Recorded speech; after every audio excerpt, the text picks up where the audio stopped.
അങ്ങനെ അവിടെ വെച്ച് അവര് പിരിഞ്ഞു. പിന്നെ ഇതുവരെ ഓന്റെ ഒരു വിവരമില്ല.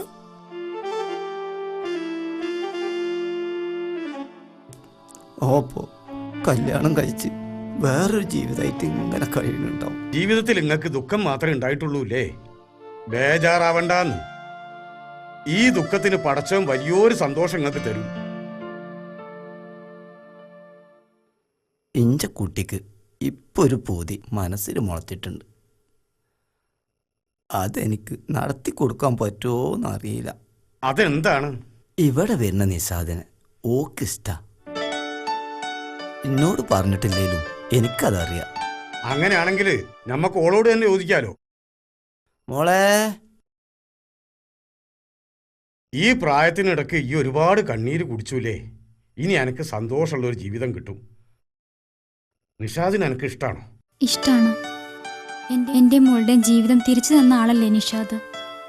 എനിക്ക് അദ്ദേഹത്തെ മറക്കാൻ കഴിയില്ല. ഓൻ എന്നെ ഇഷ്ടമാണോ? അറിയില്ല. ഓൻ എന്നെ ഇഷ്ടാവും. ഓനോട് ഞാൻ ചോദിച്ചോളാം. ഈ കല്യാണം ഞാൻ നടത്തും. നിന്റെ കൂടെ ഈ നാട്ടുകാരുണ്ടാവും. അപ്പൊ ഞാൻ ഇറങ്ങുക. അസ്സലാമു അലൈക്കും. വലൈക്കും അസ്സലാം.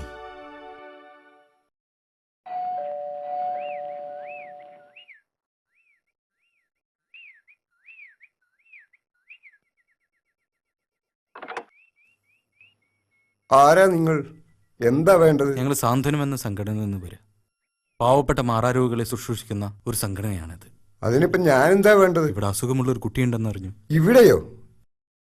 ഇവിടെ അങ്ങനെയുള്ള കുട്ടിയൊന്നുമില്ല. ഇവിടെയുണ്ടെന്ന് ആരാ നിങ്ങളോട് പറഞ്ഞത്? നിങ്ങൾ അറിയുന്ന ഒരാളാണ്. അതിന് ഞാൻ അവരോട് നിങ്ങളോട് പറയാനൊന്നും പറഞ്ഞിട്ടില്ലല്ലോ. ഇവിടെ ആരുമില്ല, പോയിക്കോളൂ. ഞങ്ങളൊന്ന് കണ്ടോട്ടെ പ്ലീസ്. ഞങ്ങളെ കൊണ്ട് കഴിയുന്ന എന്തെങ്കിലും ചെയ്യാലോ. ദയവ് ചെയ്ത് അരുതെന്ന് പറയരുത്. നിങ്ങളുടെ ശുശ്രൂഷയൊന്നും വേണ്ട, ഒന്ന് കണ്ടിട്ട് പോയിക്കോളൂ.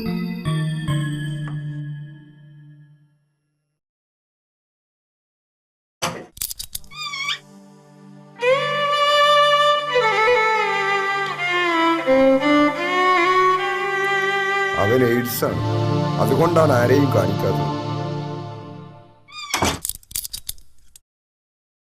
നിങ്ങളുടെ ആരാണ് ഈ കുട്ടി? ഇത് മകളുടെ കുട്ടിയാണ്. ഇവൻ്റെ അച്ഛന് ബോംബെയിലായിരുന്നു ജോലി. അവിടെ നിന്നാണ് ഇയാൾക്ക് ഈ രോഗം പിടിപെട്ടത്. അയാളിൽ നിന്ന് ഒരു തെറ്റും ചെയ്യാത്ത എൻ്റെ മോൾക്കും പകർന്നു. 1 വർഷം മുമ്പ് അയാൾ മരിച്ചു. മോൾ ആത്മഹത്യയും ചെയ്തു. എന്തിനാ ഇവന് മുറിക്കുള്ളിലിട്ടിരിക്കുന്നത്? ഈ നാട്ടിലാർക്കും കുട്ടിക്ക് ഈ രോഗമാണെന്നറിയില്ല. ഈ വീട്ടിൽ ഇങ്ങനെ രോഗിയുണ്ടെന്ന് അറിഞ്ഞാൽ ഞങ്ങളെല്ലാവരും വെറുക്കില്ലേ? ഈ വീട്ടിലേക്ക് ആരും വരാതെ ആവില്ലേ? അതുകൊണ്ടാണ്. ഒന്ന് തുറന്നു തരൂ. ഞങ്ങൾ അവന്റെ അടുത്തേക്കൊന്ന് ചെല്ലട്ടെ. വേണ്ട, അതാണ് ആർക്കും കാണിച്ചു കൊടുക്കാത്തത്. ഈ രോഗം ഇനി ആർക്കും വരാൻ പാടില്ല. നിങ്ങൾ അങ്ങോട്ട് പോകണ്ട. വേണ്ടത്ര അറിവ് നിങ്ങൾക്ക് ഈ രോഗത്തെക്കുറിച്ചില്ല. ഈ രോഗം പെട്ടെന്ന് ആരിലേക്കും പകരില്ല. ഒന്ന് തുറന്നു തരുമോ?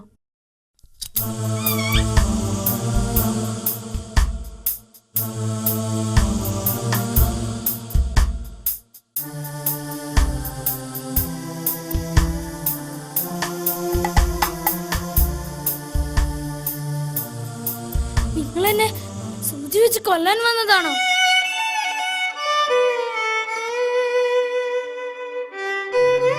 പേടിയാണോ?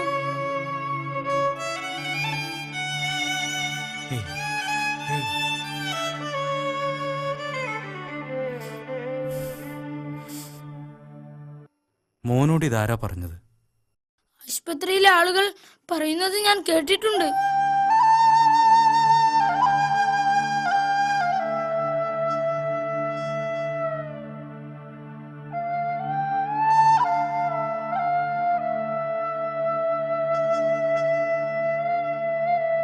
മോൻ എന്താ വേണ്ടത്? എനിക്ക് നിങ്ങളുടെ മടിയിലൊന്ന് കിടക്കണം. ഇവിടെ ഇരിക്കും.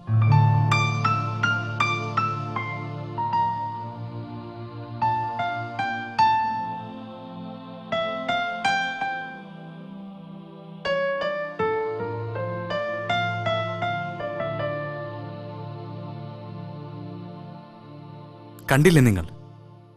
അവനിപ്പോൾ വേണ്ടത് മരുന്നോ മന്ത്രമോ ഭിക്ഷ പോലെ കൊടുക്കുന്ന ഭക്ഷണമോ അല്ല, സ്നേഹമാണ് അവന് വേണ്ടത്.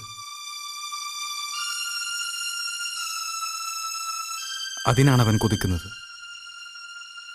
ഇന്ന് നിങ്ങൾക്കൊരു രോഗവുമില്ല, പക്ഷേ നാളെ ഏത് രോഗമാണ് പിടിപെടാൻ പോകുന്നതെന്ന് പറയാൻ കഴിയുമോ? സ്വന്തം കുട്ടിയെ തന്നെ രോഗിയെന്ന് മുദ്രകുത്തി അകറ്റി നിർത്തുന്നല്ലോ നിങ്ങൾ. പിന്നെ സമൂഹം വെറുക്കുന്നതിൽ പറയാനെന്തിരിക്കുന്നു? നിങ്ങൾക്ക് കുട്ടിയെ നോക്കാൻ ബുദ്ധിമുട്ടുണ്ടെങ്കിൽ ഞങ്ങൾ കൊണ്ടുപോയി നോക്കിക്കോളാം. ചന്ദ്രേട്ടാ, കുട്ടിയെടുക്ക്. ആ ശരി. വേണ്ട വേണ്ട, എന്റെ കുട്ടീനെ ഞാൻ നോക്കിക്കോളാം. എല്ലാരും എന്നെ പേടിപ്പിക്കുന്നു. ഇനി എനിക്ക് ഒരു പേടിയില്ല. ഇനി മരിച്ചാലും വേണ്ടില്ല, ഈ കുട്ടീനെ ഞാൻ നോക്കും, പൊന്നുപോലെ ഞാൻ നോക്കും. അവനീ വീട്ടിലൂടെ പാറിപ്പറന്ന് നടക്കട്ടെ. എന്താവശ്യത്തിനും ഞങ്ങളുണ്ടാവും. രോഗികളെയാണ് നമ്മൾ കൂടുതൽ സ്നേഹിക്കേണ്ടത്. അവരാണ് ഈ സമൂഹത്തിൽ അനാഥർ. എന്നാ ശരി, ഞങ്ങൾ ഇറങ്ങട്ടെ.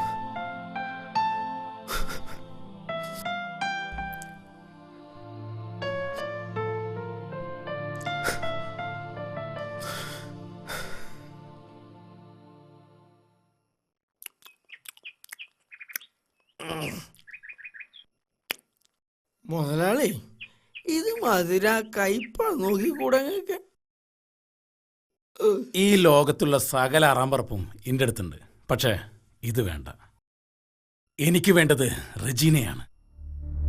ഞാൻ വല്ലാതെ കൊതിച്ചതാണ് അവളെ. ഈ ഹൈദ്രോസ് കൊതിച്ച കനി വേറെ ആർക്കും കിട്ടാൻ പാടില്ല. എങ്ങനെയെങ്കിലും അവൾ എന്റെ കാൽച്ചുകൊട്ടിൽ കൊണ്ടുവരണം. ആ നായിന്റെ മോൻ അവളെ കിട്ടരുത്. ഞാനൊരു ഐഡിയ പറയാം. നിങ്ങൾ ചീത്ത പറയരുത്. എന്താന്ന് വെച്ചാ പറയടാ. കാതറാക്കാക്ക് നിങ്ങളറിയാതെ ഒരു 7,000 റുപ്യ ഞാൻ കടം കൊടുത്തിട്ടുണ്ട്. പണം കൊടുത്തതിന് സ്റ്റാമ്പ് പേപ്പറിൽ എഴുതി വാങ്ങിച്ചിട്ടുണ്ടോ? ഉണ്ട് മുതലാളി. അത് മതി. എഴുതി വാങ്ങിയാ മതി.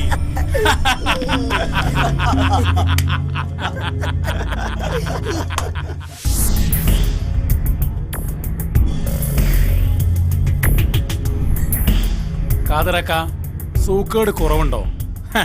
എവിടെ കുറയാൻ അല്ലേ?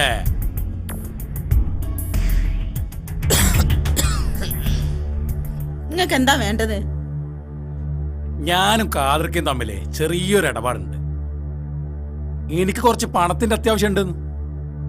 അതുകൊണ്ട് നിങ്ങൾ ബീരാന്റെ കയ്യിൽ നിന്ന് വാങ്ങിയ പണം ഉണ്ടല്ലോ, ആ 70,000 ഉറുപ്പിയും അതിന്റെ പലിശയും എനിക്ക് ഇപ്പൊ കിട്ടണം.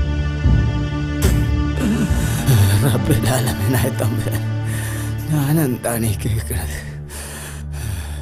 70,000 ഉറുപ്പ്യ ഞാൻ വാങ്ങിയിട്ടില്ല. വീരാൻ്റെ അടുത്തുനിന്ന് ഞാൻ 7,000 ഉറുപ്പ്യ വാങ്ങിയിട്ടുള്ളൂ. അതിൻ്റെ പൈസ എല്ലാ മാസവും ഞാൻ കൊടുക്കലുണ്ട്.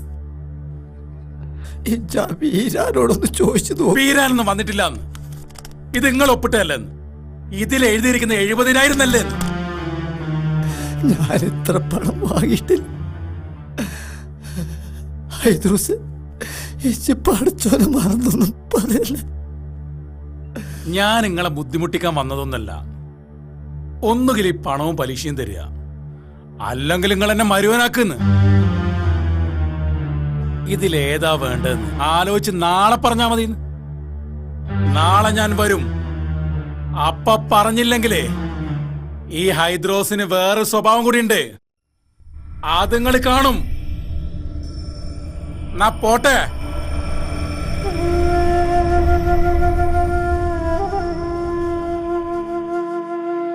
നോക്കി എന്താ നമ്മൾ ചെയ്യാ?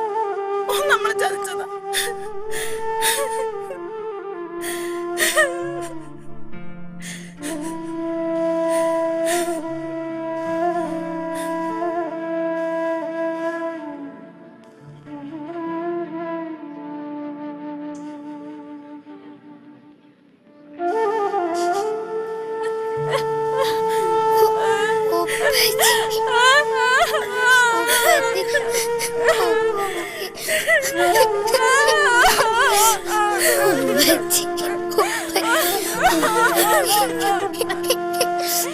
Umpati.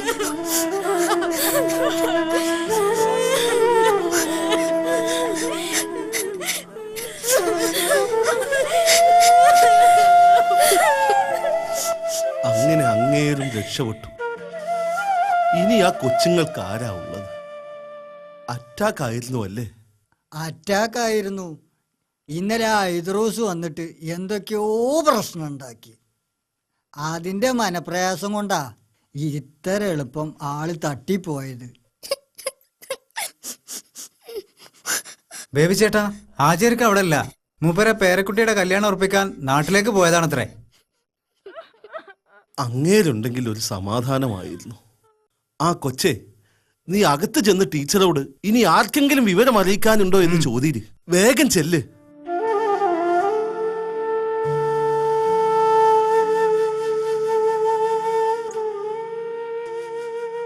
എടുക്കല്ലേ? ഇനി ആരെങ്കിലും കാണാണ്ടാവോ? ഇനി ആരും ഉണ്ടാവൂല, അടുക്ക.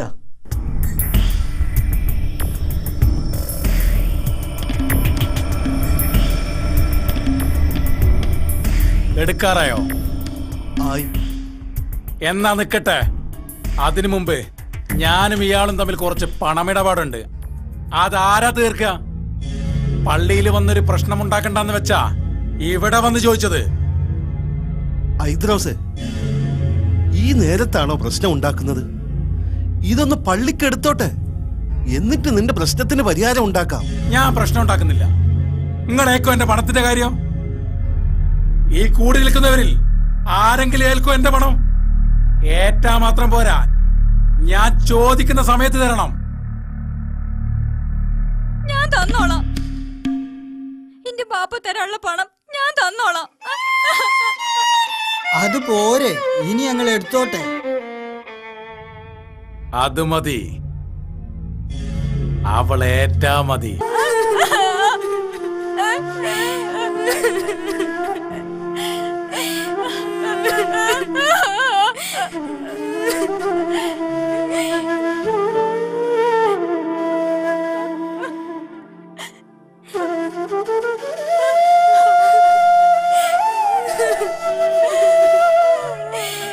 Ha